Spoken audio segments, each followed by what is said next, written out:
Les réseaux sociaux, notamment Facebook, constituent désormais une priorité pour l'antiterrorisme.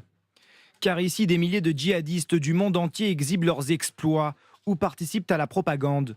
Dans le lot, de nombreux Français assument ce statut de combattant.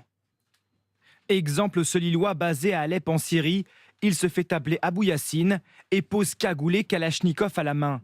Des profils qui permettent aux enquêteurs français de glaner de précieuses informations et d'intercepter les conversations.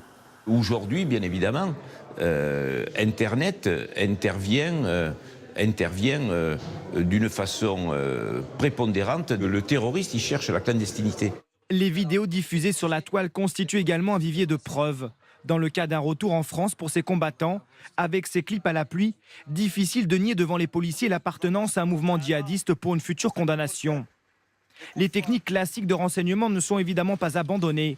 Filature, écoute téléphonique, infiltration, elles ont permis par exemple d'arrêter un réseau à Strasbourg de djihadistes de retour de Syrie ou même de déjouer un attentat dans les Alpes-Maritimes avec un suspect qui aurait planifié de poser une bombe. Mais traquer sans relâche demande beaucoup de moyens. Pour un seul suspect, une surveillance 24 heures sur 24, il faut 20 policiers pour le suivre à la trace.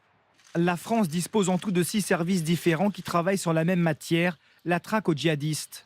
Le service central du renseignement territorial qui a succédé aux renseignements généraux, la DGSI, Direction générale de la sécurité intérieure, la DGSE plus connue sous le nom de contre-espionnage, la sous-direction antiterroriste qui dépend de la police judiciaire, ou encore le bureau de lutte antiterroriste de la gendarmerie et la direction du renseignement militaire, une organisation complexe qui, pour certains de ses détracteurs, nuirait à l'efficacité de la lutte.